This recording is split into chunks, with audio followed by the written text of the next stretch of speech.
Oh no, it's Clark. He's gonna bitch about the election some more. Relax, I come in peace. Not why I'm here. I'm here.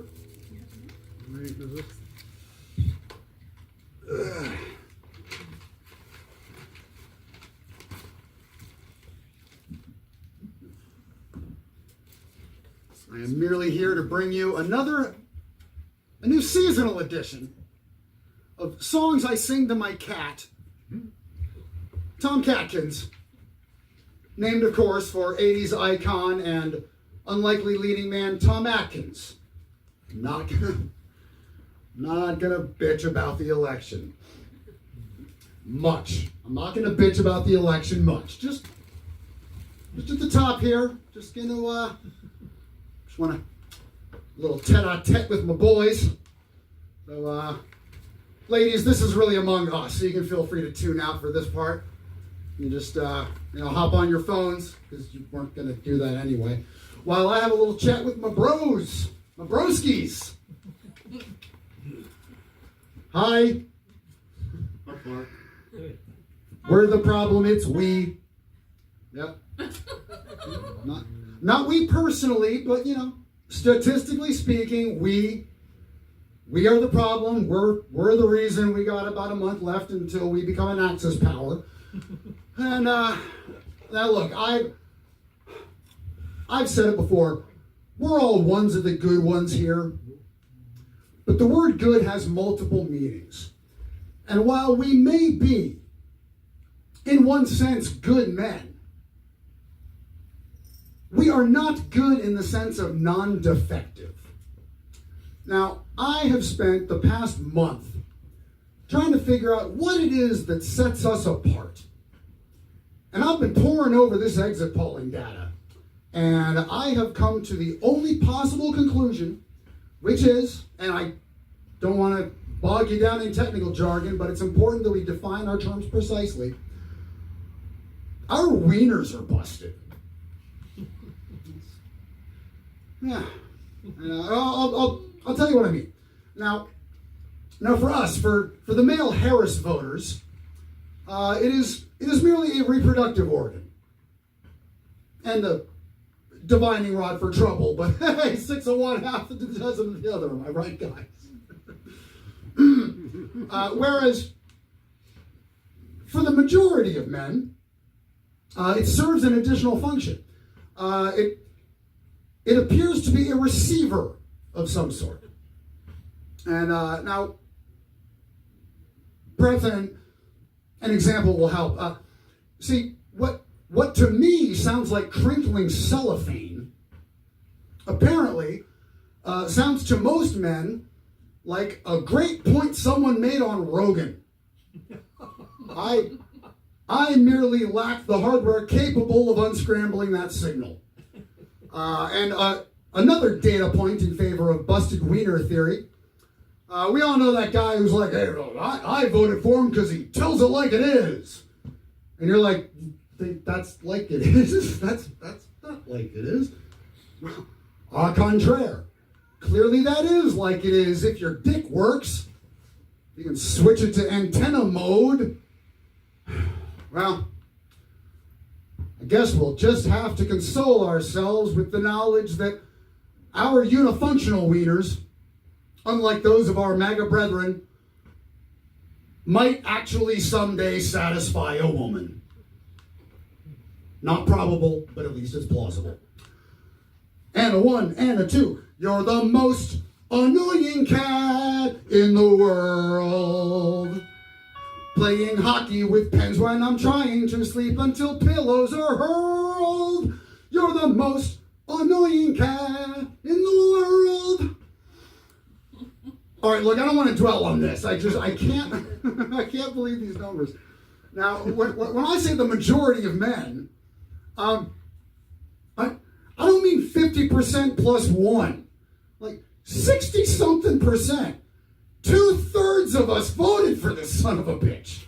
And I mean, even that's deceptive, because that average will be a lot higher if it weren't for blacks and Jews who hover around single percentage points of support. But, I mean, the guy's got like a 75% floor among white guys and Hispanic guys and Arab guys, South Asian guys, regular Asian guys. Now, look, I don't want people to misunderstand me here. You might think, given what I've said, that I am suggesting we should treat men the way I treated Tom Catkins when I first adopted him. So let me be absolutely clear here. I am not advocating for mass castration. The term is penectomy. It's not a significantly more complicated procedure, but it is more time consuming just because you have to keep yelling, "Timber! You're the most irritating cat of all. The milk carton pull tab I thought I threw out is your new soccer ball. You're the most irritating cat of all." All right, guys, look, I don't know how we fight misogyny on a societal-wide level. I don't. But I know what we don't do. And that is just throw up our hands in despair and give up. Okay? So I'm going to need people to knock it off with all the defeatist talk about, oh, we can't ever run another female nominee at the top of the ticket. Of course we can. We just have to have the proper countermeasures in place. Here's what we do. We put bikini models in dunk tanks at every polling station so that you friggin' Neanderthals can get your weird fetish for ritually humiliating women out of your systems while you're waiting online rather than in the voting booth itself. Like you did the last 2 times, you retrograde pieces of shit. Oh, if only you loved your country as much as you hate your mom. Let's take it to the bridge. You see, my misophonia is triggered by noises that don't bother most in the least. But every one of those sounds is in the arsenal of my tabby hellbeast.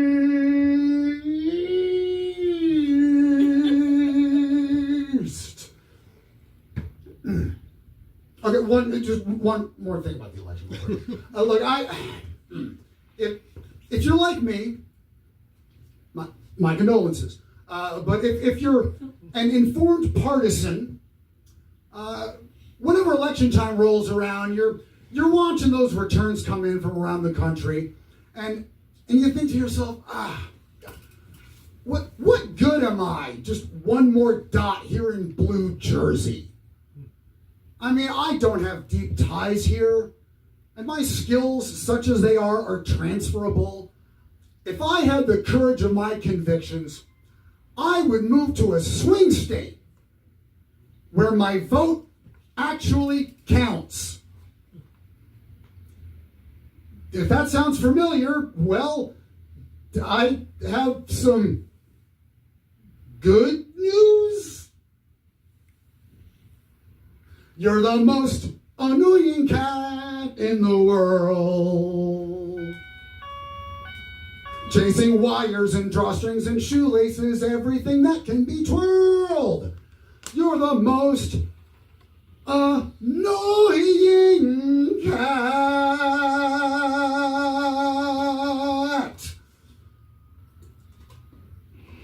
Okay, look, you know what I never ever want to hear again from the pundit class?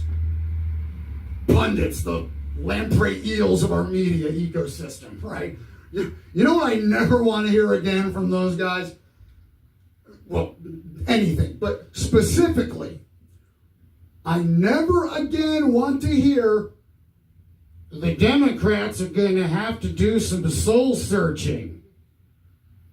We did that already.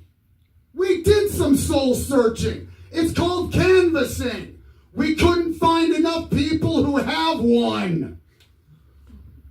The most irritating cat.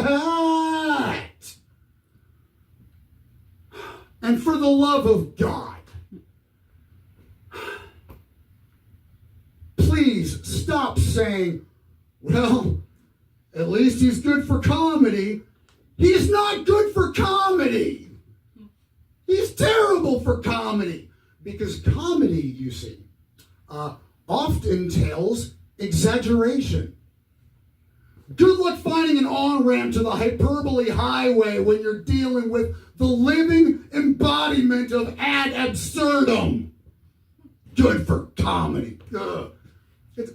It's like if Henny Youngman's wife got kidnapped and the agents assigned to the case were like, well, look on the bright side, more grist for your mill. It's not funny. They took my wife. They're gonna kill her. Try to trace that ransom call again. Please. Oh, Tom Catkins, you